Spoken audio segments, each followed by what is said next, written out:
Hey friends, you're watching BrainStormAcres. I'm Henry. Irene's busy in the greenhouse doing some transitional changes. She's going to make it over in some way. I'm not sure exactly what because I've been busy doing some other things. But first, we need to go to Flagstaff so I can go do some medical tests. Come along for that ride, and then we'll get back to the greenhouse.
Hey everybody, it's Irene with BrainStormAcres, and here we are in the greenhouse.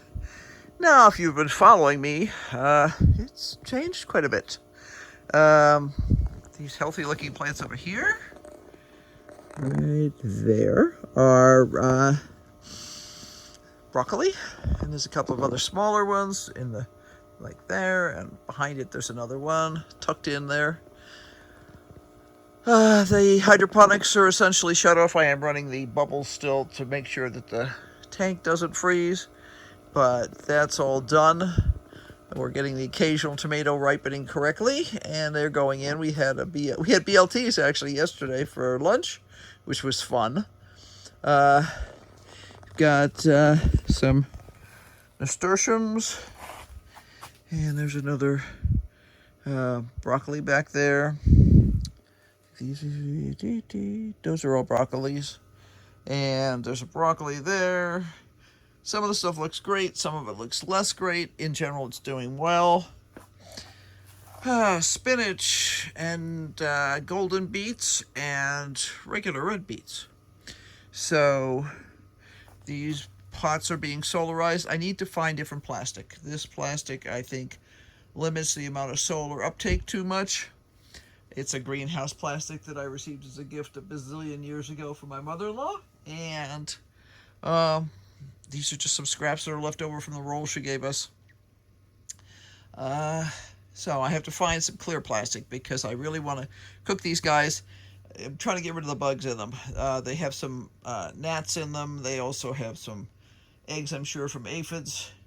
And I got to spray them, but I'm also going to solarize them because that'll kill more of the junk. Started moving stuff around. My goal this year is to do some major moving in here.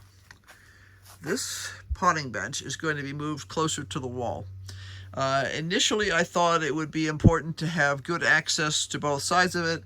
Don't really need it. So if I move that over, it'll give me another at least a foot, maybe more. Because I want to have, and this is all going to get cleared out. Some of this is in the process of being cleared out, which is why I look so messy. There's some friends' pots I need to return. I have to scrub the rest of these saucers like that. You can see this is what I want them to look like before they get used again. This area here has started being redesigned.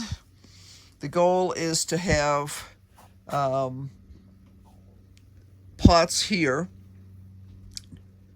easy access to both sides for harvesting things like bush beans and peas and snow peas, things like that, that it's just easier if you don't have to reach over.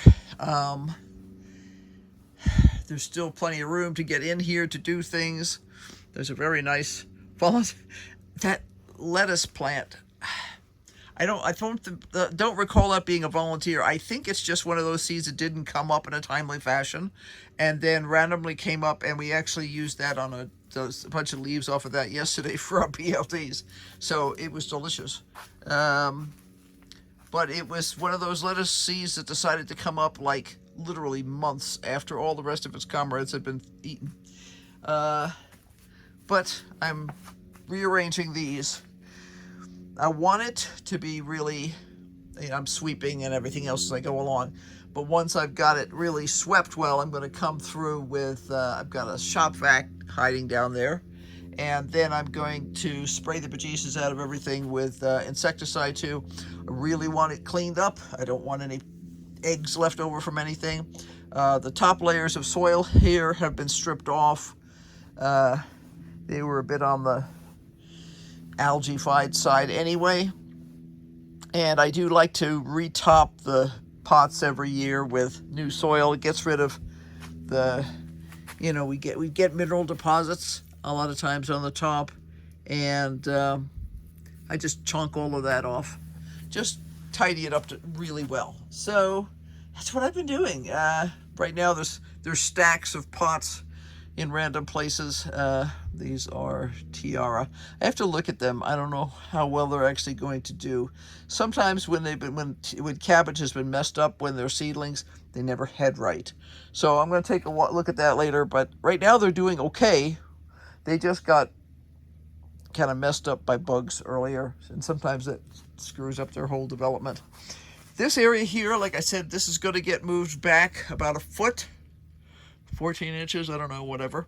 I may take these top bars off. I have to decide. They were set up that way so that I could drape plastic over the top to make a double greenhouse situation if I needed to, or to allow taller seedlings to be under plastic if we needed protection from, colder weather or something.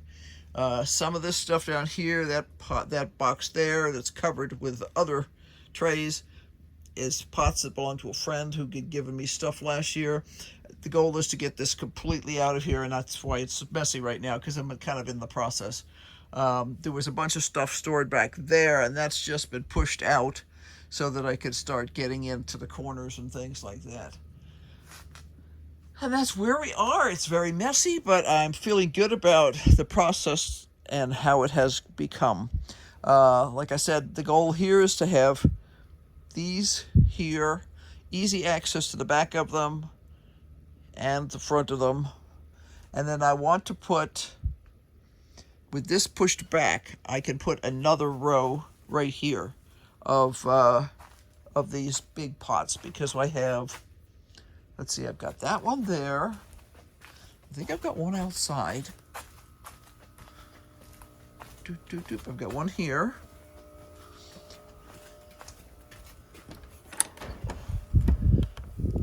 Yeah, and I do have one out there. So I'll have to measure and decide. I don't want things so crowded that it's, you become immobilized in here. But on the other hand, we're not galloping through here. So you walk through carefully and quietly and stuff like that. So I would like to have a decent path, like that's about 3 feet right there between my 2 feet. Well, on the outside of my feet, go outside of that foot to outside of that feet is about 3 feet. So that's more than adequate for a center row here. That means I can put 2, maybe 3 more of these here, and that'll let me have room for good growing of peas and snow peas and stuff like that. Experimented with it a little in the past. Moderate success. But my conclusion is if we really work it hard and keep up with the bugs and stuff, we should be able to get a good harvest of peas and bush beans off before we could possibly get it in the yard. And that's my goal. In the past, we've grown mostly broccoli and cabbage in the winter here. And we will, as you saw, we do have some broccoli down there. In fact, actually, I noticed that there was, the one was putting out a little side shoot. There's actually a little broccoli forming in there. I don't know if you can see him or not. Right in the middle. Ta-da! Yeah, there's a baby broccoli. It's not going to be gigantic. I don't care. I won't say it's free, but it's part of the process. So yeah, I prefer that they produce larger, but I'll take what I can get. I intend to grow some cabbage. Since it'll be the spring crop, I'll also grow some, probably a couple of cauliflowers. I have the seed already. So what I need to do is get a little bit more of the Christmas stuff out of the way in the house, and then go ahead and start some seedlings in the house. And yes, I did say Christmas stuff. We're the kind of people who leave everything up until at least 12th night. And then if we're not ready to take it down, sometimes we leave pieces of it up later. So I'm about ready to start pulling in bits and pieces of it now. But if I pull down my smallest Christmas village, I have room to put in seedlings, which is kind of where I think my brain is going. But hopefully within the next week, this will be completely cleared out, and this bench, that area back there, will be completely vacuumed out and clean. And this will be over here, so that I'll have another foot that I can use in the walkway area. Yeah, that's where we are.